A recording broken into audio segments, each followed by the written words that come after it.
दोस्तों, माननीय supreme court ने मुझे 21 दिन की मोहलत दी थी। मैं तहे दिल से सुप्रीम कोर्ट का शुक्रिया अदा करना चाहता हूं, बहुत बहुत। उन्होंने चुनाव प्रचार करने के लिए मुझे ये मोहलत दी थी। 21 दिन कल पूरे हुए। अब यहां से मैं सीधा तिहाड़ जा रहा हूं। ये 21 दिन मेरे लिए बहुत विस्मरणीय है। मैंने एक भी मिनट खराब नहीं किया। रात दिन 24 घंटे देश को बचाने के लिए प्रचार किया है।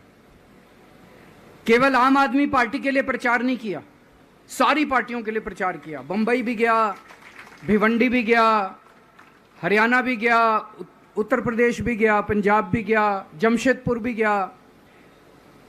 जहां मौका मिला, जहां जिसने बुलाया, उसी के लिए प्रचार करने के लिए गया, देश बचाने के लिए। मेरे सामने देश था। आम आदमी पार्टी इंपॉर्टेंट नहीं है, आम आदमी पार्टी सेकेंडरी है, पहली हमारे लिए देश है। तो मैं दिल्ली के लोगों को कहना चाहता हूं, आज आपका बेटा दोबारा जेल जा रहा है, इसलिए नहीं कि मैंने कोई भ्रष्टाचार किया है, इसलिए कि मैंने तानाशाही के खिलाफ आवाज उठाने की जरूरत की है।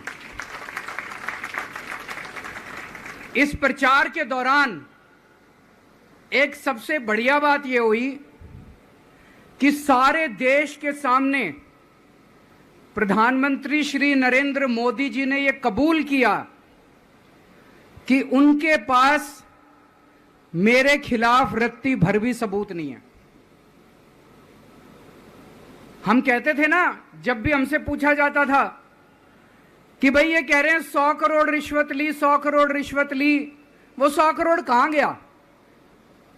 500 से ज्यादा जगह तुमने रेड मार ली, कहीं चवन्नी मिली हो, अठन्नी मिली हो, 1 रुपया मिला हो, कहीं हमने खर्च किया हो, कहीं कैश पड़ा हो, कहीं लॉकर में मिला हो, कहीं स्विस बैंक में मिला, कहीं चवन्नी नहीं मिली, तो पैसा कहां गया? तो एक टीवी चैनल के इंटरव्यू में उस टीवी वाले ने मोदी जी से पूछा कि प्रधानमंत्री जी, ये केजरीवाल चारों तरफ कहता घूम रहा है कि आपके पास उसके खिलाफ कोई सबूत नहीं है, आपके पास उसके खिलाफ कोई रिकवरी नहीं है, फिर आपने उसको गिरफ्तार कैसे कर रखा है? पता है प्रधानमंत्री जी ने क्या कहा? प्रधानमंत्री जी कहते हैं, मैं मानता हूं कि केजरीवाल के खिलाफ कोई सबूत नहीं है, मैं मानता हूं कि केजरीवाल के खिलाफ कोई रिकवरी नहीं है, क्योंकि केजरीवाल अनुभवी चोर है।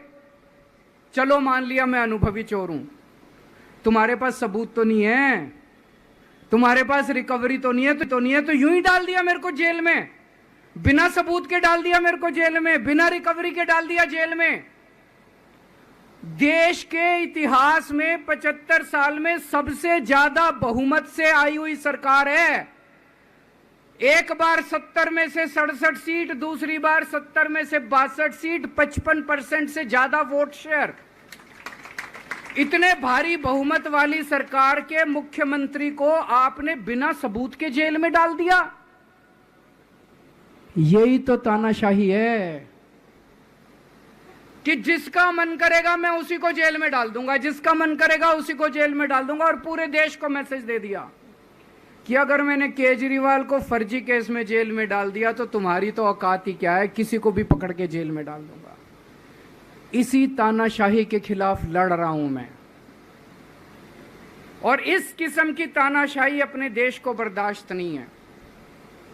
भगत सिंह ने कहा था ना कि जब सत्ता तानाशाही हो जाए तो जेल जिम्मेदारी बन जाती है, सबकी जिम्मेदारी है जेल में जाना, इसके खिलाफ आवाज उठाना।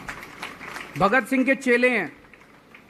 भगत सिंह देश को बचाने के लिए, देश को आजाद कराने के लिए जेल गए थे। भगत सिंह देश को आजाद कराने के लिए फांसी पे चढ़े थे। हम देश को बचाने के लिए जेल जा रहे हैं। इस बार जब जा रहा हूं, मुझे नहीं पता अब मैं कब वापस आऊंगा, मुझे नहीं पता ये क्या करेंगे मेरे साथ जेल में। लेकिन मुझे कोई परवाह नहीं है, जो मर्जी करें। अगर भगत सिंह फांसी पे चढ़ गए, मैं भी फांसी पे चढ़ने के लिए तैयार हूं। मेरे शरीर का एक एक कतरा इस देश के लिए है, मेरे शरीर के खून की एक एक बूंद इस देश के लिए है, मेरे जीवन का एक एक पल देश के लिए है। अभी मैं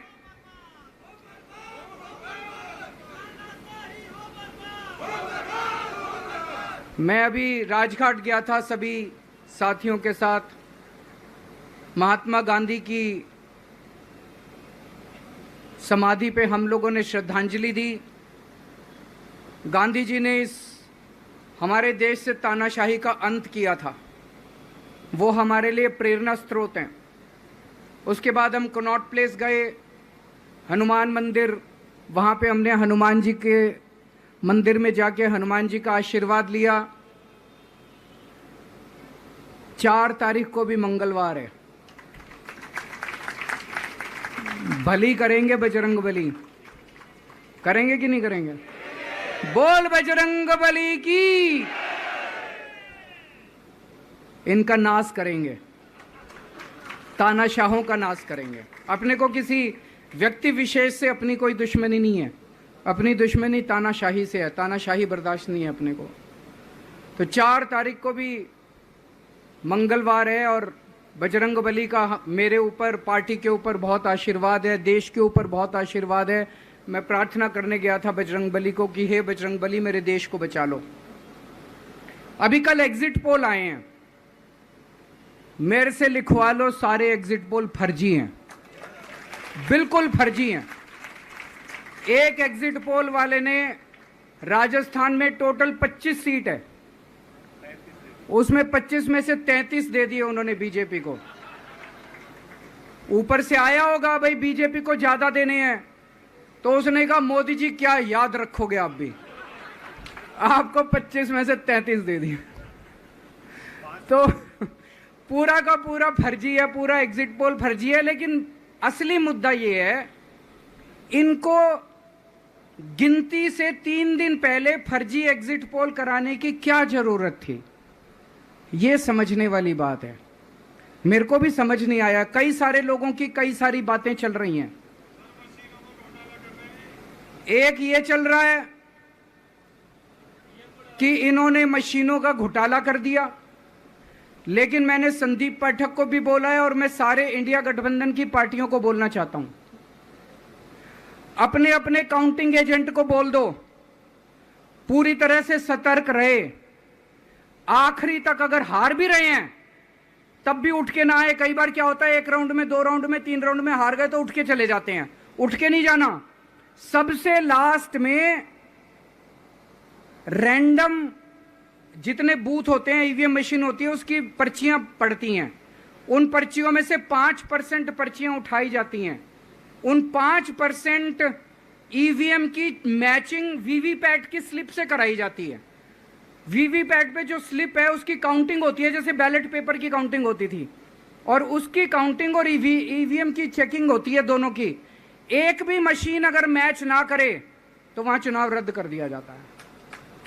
तो अगर आपने ये चेकिंग कर ली वहां पे, तो इसका मतलब फिर ईवीएम का घोटाला हम बचा सकते हैं। फिर ईवीएम के घोटाला अगर कर रखा इन्होंने तो हम उसको एक्सपोज कर सकते हैं। तो सब लोगों ने लास्ट तक रुक के, आपका कैंडिडेट हार भी रहा है तब भी आखिरी तक रुक के आपको ये ईवीएम की चेकिंग करा के आनी है, ईवीएम और वीवीपैट की मैचिंग करा के आनी है। एक थ्योरी ये चल रही है कि इन्होंने इतना ज्यादा सीटें इसलिए दिखाई क्योंकि इनके लोगों ने शेयर मार्केट में इन्वेस्ट कर रखा है, और कल जब शेयर मार्केट खुले तो बम्पर होगा, तो ये अपने शेयर बेच बाच के खुद तो निकल लेंगे। बाकी एक थ्योरी ये चल रही है कि अफसरशाही पे दबाव डालने के लिए अगले 3 दिन में अफसरों से उल्टे सीधे काम कराने के लिए एक माहौल बना दिया गया। भाई आ तो हम ही रहे हैं, तो हमारी बात मानो, उल्टे सीधे काम करो, काउंटिंग में गड़बड़ कराएंगे, सब कुछ करेंगे। लेकिन फिर से मैं कह रहा हूं, अपने को, अपने काउंटिंग एजेंट, एआरओ, सब आरओ, सब लोगों को अपने को ट्रेन करके भेजना है और अपने को चौकन्ना रहना है। बाद में हम कहते रहे इन्होंने ये कर दिया, उसका कोई फायदा नहीं होगा। अभी अपने को चौकन्ना रहना है।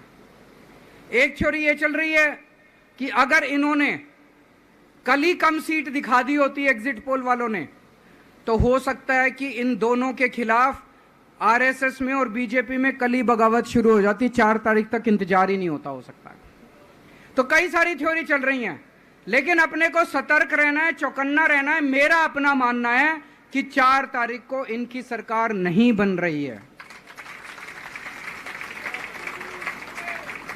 ये एग्जिट पोल से घबराने की जरूरत ही नहीं है, माइंड गेम है इनका, माइंड गेम खेल रहे हैं। आपको डिस्करेज करने के लिए, डिप्रेशन में डालने के लिए बिल्कुल नहीं जाना। आप उससे जाओ कि आप जीत रहे हो, आप अपने उस कॉन्फिडेंस से जाओ कि आप जीत रहे हो, और आखिरी तक आपको बैठे रहना है, किसी भी हालत में बैठे रहना है आपको। हमें हर एक को लड़ना पड़ेगा। ये चुनाव किसी पार्टी का या किसी नेता विशेष का नहीं है। ये चुनाव इस देश को बचाने के लिए है, इस देश में जनतंत्र को बचाने के लिए है। जिसके लिए भगत सिंह, गांधी जी सब लोग लड़े थे, वही माहौल आज है। जिस तरह से हमने अंग्रेजों को हटाया था, आज इस सत्ता को अपने को हटाना है। तो मैं सभी आप सब लोगों का, सभी साथियों का बहुत बहुत शुक्रिया अदा करना चाहता हूं। बहुत साथ मिला आप लोगों का इन 21 दिनों में। अब जब भी मैं लौट के आऊंगा फिर मिलेंगे आप लोगों से। तब तक के लिए अलविदा।